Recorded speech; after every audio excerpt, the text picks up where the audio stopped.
안녕하십니까. 최강간호학원 성인간호 특강을 맡게 된 박선생입니다. 이 시간에는 저와 함께 내용은 쉽게 핵심 포인트만 공부하도록 하겠습니다. 목차는 다음과 같습니다.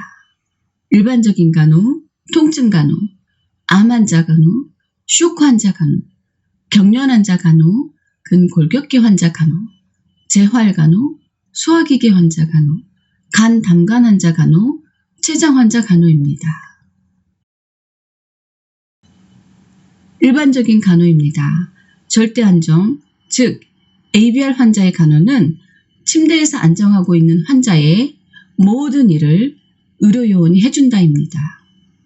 두 번째, 최대한 환자의 대사소모를 억제하기 위해 식사, 돌아눕기, 이닦기가 금지됩니다.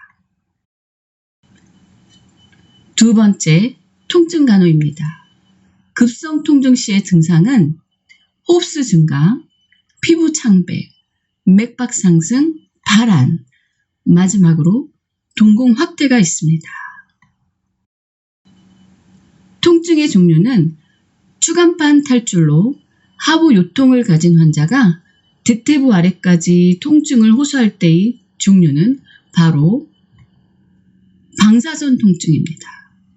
두 번째로 많이 나오는 시험 문제는 수술로 우측 발목을 절단한 환자가 이미 절단되어 버린 발가락이 아프다고 호소할 때의 통증 종류는 환상지통입니다. 세 번째로 암 환자 간호입니다. 암 환자 간호는 항암요법 시 환자의 주의사항은 가장 중요한 건 감염 예방입니다. 두 번째, 항암치료 환자가 오심 증상이 있다고 호소 시 도움이 되는 식품은 차가운 주스입니다. 네 번째, 쇼크 환자 간호입니다.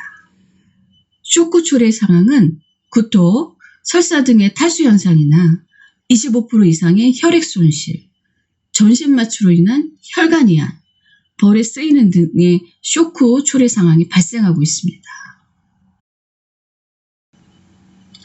쇼크 환자의 증상은 혈압 하강, 체온 저하, 청색증, 소변 배설량 감소, 빈맥, 심계항진, 오심구토 증상이 있습니다. 쇼크 증상 시 간호는 우선적으로 심장보다 다리를 높게 하는 하지 상승 체위가 우선입니다. 두 번째, 말초 순환 상태를 사정하고 산소 공급을 하고 바이탈 사인을 체크합니다. 또한 환자의 상태를 주의 깊게 관찰하고 금기가 아닌 경우 정맥 주입 속도를 빠르게 주입합니다. 네 번째, 아나필락틱 샥 환자의 증상은 페니실린 또는 항생제 투여 30분 후 호흡곤란, 두통, 혈압 저하, 어지러움이 있습니다. 아나필락틱 샥 관련 환자 간호는 페니실린 투약 전 피내 반응 검사를 실시해야 됩니다. 말벌 등에 쏘여 발적 동통을 호소 시 알레르기 반응을 먼저 확인하셔야 됩니다. 쇼크 시 응급관리는 기도 개방입니다. 경련 환자 간호입니다. 경련 환자 간호는 첫 번째 가장 중요한 건 기도 개방입니다. 옷끈을 풀고 혀를 물지 않도록 치열 사이에 압설자를 물려줍니다. 혀가 넘어가는 것을 막기 위해 특위를 취해줍니다. 환자 주변에 위험한 물건을 치웁니다. 단, 억제대 사용은 금지합니다. 여섯 번째로 근골격계 환자 간호입니다.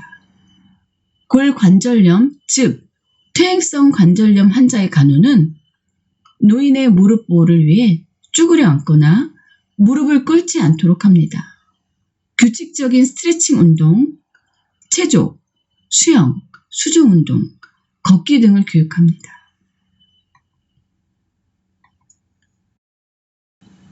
두 번째로 골다공증 환자의 간호는 의사 처방에 따라 에스트로겐을 투여하고 칼슘과 비타민 D를 섭취하면 골다공증 악화가 감소됩니다. 또한 고관절골조를 유발시키는 흔한 질환으로 62세 이상 노인에게는 걷기를 교육합니다. 7번째, 재활간호입니다. 재활간호란 교통사고로 척추 손상을 받은 환자의 재활치료의 목적은 육체적, 정신적 능력을 최대로 발휘하도록 하는 것입니다. 2번째, 외과 환자의 재활계획은 입원 후 진단받아 수술을 계획할 때부터 또는 입원과 동시에 하게 됩니다. 8번째, 소화기계 환자 간호입니다. 설사 환자의 간호는 설사가 심할 경우 우선적으로 수분과 전해질을 공급합니다. 설사가 심하지 않을 시에는 더운 물이나 미음을 조금씩 제공하면 됩니다. 구강암, 역류성 식도염 환자의 간호는 소량의 음식을 자주 섭취하게 하는 것이 간호입니다. 소화성 궤양이 가장 잘 발생하는 곳은 십이지장 궤양입니다. 우리가 알고 있는 제산제는 통증 완화는 효과는 있으나 궤양 자체의 치료는 아니기 때문에 위산을 중화시키고 점막을 보호하기 위해서 사용합니다. 4번째로 소화성 궤양 환자의 간호는 흡연을 줄이고 금주를 교육합니다. 영양가 높은 음식을 선택을 시키고 우유나 크림은 금지합니다. 소량의 음식을 1일 3회 규칙적인 시기로 교육합니다. 고단백, 고비타민 시기를 교육합니다. 마지막으로 소화성 궤양 환자의 상복부 복통과 널빤지처럼 강직 증상 후에 합병증으로 올 수 있는 질환은 바로 위창공입니다. 기억해 두세요. 부분 위절제술 환자의 간호는 수술 후, 식후, 오심, 발한, 심기항진, 불편감 호소 관련 질환이 있습니다. 이 질환은 바로 급속이동 증후군입니다. 시험 문제 많이 나오고 있는데요. 급속이동 증후군을 예방하는 방법은 소량씩 자주 음식을 섭취한다. 식사 시 어지러움, 구토, 발한, 설사 등의 증상을 보인 경우 재발 예방 교육은 밥과 국물을 함께 먹지 않도록 합니다. 5번째로 충수돌기염 환자의 간호는 충수돌기염 환자 입원 시 가장 우선적인 간호는 체온 체크입니다. 2번째로 충수돌기염 진단 후 수술 전 환자의 간호는 장애 휴식을 위해 금식시킵니다. 3번째로 핫백 적용과 관장은 금기입니다. 4번째로 충수돌기염 치료 지원 시 합병증은 바로 복막염입니다.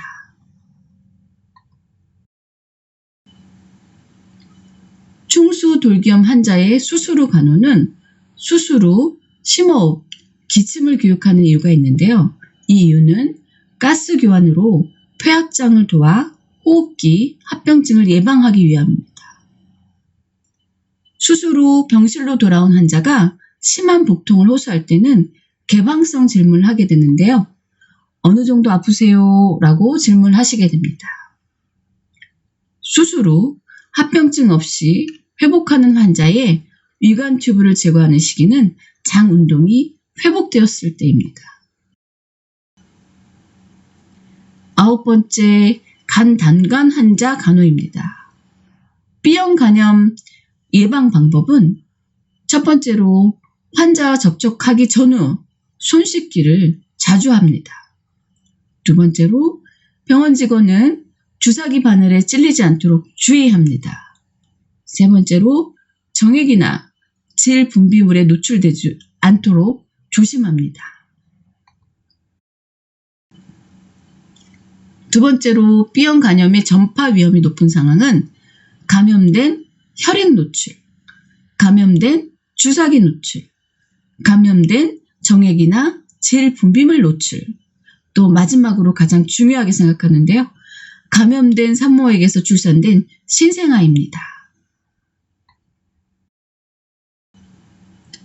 간염, 강경화 환자 시기는 황달이 사라지는 회복기, 급성 간염 환자 및 체중 감소, 황달, 발열 증상이 강경화 환자에게 제공할 시기는 바로 고단백, 고탄수화물, 저지방, 고비타민 B입니다.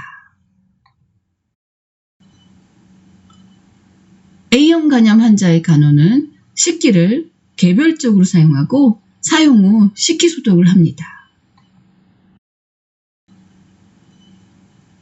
간성혼수 환자의 식이는 암모니아 수치를 낮추기 위해 저단백 식이를 제공합니다. 10번째로 췌장 환자 간호입니다. 췌장의 소화 요소는 탄수화물의 아밀라제, 지방의 리파제, 단백질의 트립신입니다. 수업 시간에 아탄, 지리, 단트 이렇게 강의한 적이 있는데요. 많이 나오는 문제니까 꼭 외우셔야 됩니다. 두 번째로 췌장의 내분비 호르몬은 랑게르한스섬에서 혈당을 저하시키는 인슐린, 혈당을 상승시키는 글루카곤을 분비해서 혈당을 조절하고 있습니다. 이상으로 체강간호학원의 성인간호 특강을 맡게 된 박선생이었습니다. 감사합니다.